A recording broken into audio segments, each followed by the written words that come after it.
بسم اللہ الرحمن الرحیم۔ السلام علیکم۔ موسیٰ علیہ السلام کے 2000 سال کے بعد نبی کریم صلی اللہ علیہ وآلہ وسلم دنیا میں تشریف لائے۔ 40 سال کی عمر میں نبوت ملی، 50 سال کی عمر میں معراج ہوا۔ 2050 سال کے بعد میرے نبی کریم صلی اللہ علیہ وآلہ وسلم کی سواری بیت المقدس جا رہی ہے۔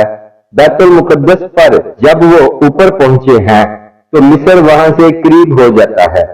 جب وہ اترنے لگے تو میرے نبی کریم صلی اللہ علیہ وآلہ وسلم نے کہا، جبرائیل جنت کی خوشبو آ رہی ہے، ابھی تو جنت اوپر ہے، ابھی تو اوپر جانا ہے، تو یہ زمین سے جنت کی خوشبو کیسے آ رہی ہے؟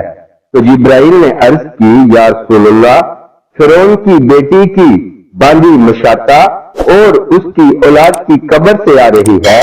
پھر حضرت جبرائیل علیہ السلام نے اس کا قصہ بیان کیا کہ مشاطہ فرعون کی بیٹی کی خادمہ تھی اور وہ خفیہ طور پر اسلام لا چکی تھی۔ ایک دن فرعون کی لڑکی کو کنگھی کرتے ہوئے اس کے ہاتھ سے اتفاقاً کنگھی گر پڑی، وہ اٹھانے لگی تو اس کی زبان سے بے ساختہ بسم اللہ نکل گیا۔ اس پر شہزادی نے کہا کہ تو نے آج عجیب کلمہ بولا، رب تو میرا باپ فرعون ہی ہے، تو پھر تم نے کس کا نام لیا ہے؟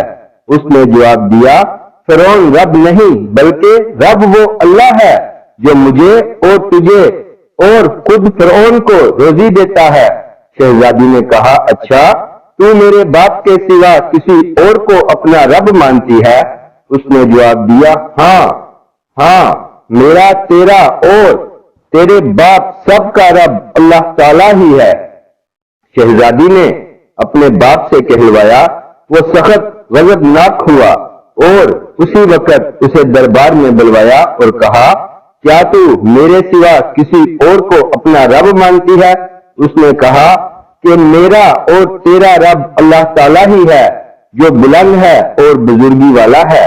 فرعون نے اسی وقت حکم دیا کہ تانبے کی جو گائے بنی ہوئی ہے اس کو خوب تپایا جائے اور جب بالکل آگ جیسی ہو جائے تو اس کے بچوں کو ایک ایک کر کے اس میں ڈال دیا جائے، آخر میں خود اسے بھی اسی میں ڈال دیا جائے۔ چنانچہ وہ گرم کی گئی۔ جب آگ جیسی ہو گئی تو فرعون نے باندی سے کہا، یہ آگ تیرے سامنے ہے، موسیٰ کے رب کو مانے گی تو پہلے تیرے بچوں کو جلاؤں گا، پھر تجھے جلاؤں گا، اور اگر مجھے رب مانے گی تیرے گھر کو سونے چاندی سے بھر دوں گا۔ وہ کہنے لگی، میں اور میرے بچے میرے رب پر قربان ہیں، کر جو تجھے کرنا ہے۔ تو فرعون غصے سے پاگل ہو گیا، حکم دیا کہ اس کے بچوں کو ایک ایک کر کے اس میں ڈالنا شروع کرو۔ اس نے کہا، بادشاہ ایک درخواست میری منظور کر، وہ یہ کہ میری اور میرے ان بچوں کی ہڈیاں ایک ہی جگہ ڈال دینا۔ اس نے کہا، اچھا تیرے کچھ حقوق ہمارے ذمہ ہیں اس لیے منظور ہے۔ اس کی دونوں بچیاں اس کی آنکھوں کے سامنے اس میں ڈال دی گئی اور وہ فوراً جل کر راکھ ہو گئی۔ پھر سب سے چھوٹے کی باری آئی جو ماں کی چھاتی سے لگا ہوا دودھ پی رہا تھا۔ فرعون کے سپاہیوں نے اسے گھسیٹا تو اس نیک بندی کی آنکھوں تلے اندھیرا چھا گیا۔ اللہ تعالیٰ نے اس بچے کو اسی وقت زبان دے دی اور اس نے با آواز بلند کہا، اماں جان افسوس نہ کر، اماں جان ذرا بھی پسو پیش نہ کرو، حق پر جان دینا ہی سب سے بڑی نیکی ہے۔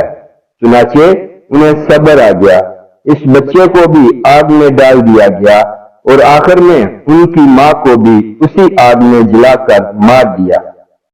یہ خوشبو کی مہکیں اس کے جنتی محل سے آ رہی ہیں اور یہ قیامت تک آتی رہیں گی۔